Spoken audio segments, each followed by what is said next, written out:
রাদিয়াল্লাহু তাআলার বাড়িতে আনন্দ করে খাওয়া দাওয়া করেন, জোরে বলুন না ইয়া রাসূলুল্লাহ, ইয়া রাসূলুল্লাহ। খাওয়া দাওয়া হয়ে যায় বন্ধু আমার, খাওয়া দাওয়া হয়ে যায়। রাসূল করিম রউফুর রহিম সাল্লাল্লাহু আলাইহি ওয়াসাল্লাম ডাক দিয়ে বললেন, জাবের তোমার দুটি বেটা কোথায়? ওই বেটা দুটোকে আনো, বেটা দুটি আনলে আমি নবী খাবো। সকলকে খাইয়ে দিয়েছি, আমি নবী এখন খাবো না।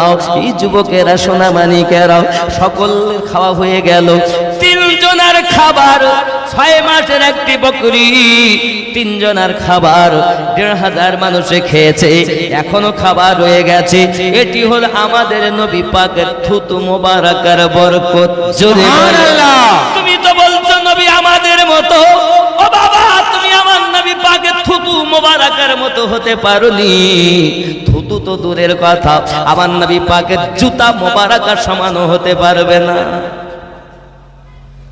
বন্ধুরে বাবারে, কিতাবের ভিতরে এসেছে আমার নবী পাক সাল্লাল্লাহু আলাইহি সাল্লামের সাহাবী হযরত জাবের রাদিয়াল্লাহু তাআলা ভিতরে গিয়ে বলছেন, বিবি বাচ্চা দুটি কই? বিবি বলে না। সঙ্গে সঙ্গে বলছেন, ওগো আমার স্বামী আপনি নবীকে খেয়ে নিতে বলুন, খাবার খেয়ে নিতে বলুন, কারণ তারা দুটি বাচ্চা ঘুমিয়ে আছে। সঙ্গে সঙ্গে আবার গিয়ে বলছেন, ওগো দরুদি খেয়ে নেন, তারা দুটি ঘুমিয়ে আছে।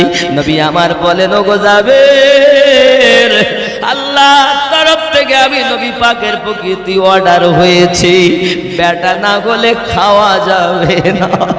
জাবের ভিতরে যাইয়া যখন এই কথাটা শুনিয়ে দেয়, বিবি চোখ দিয়ে পানি ঝরে টপ টপ টপ টপ করে জিজ্ঞাসা করে, বিবি তুমি কাঁদো কেন? বিবি ডাক দিয়ে বলে, স্বামী গো, স্বামী গো আমার। আমি কি বলবো আপনাকে।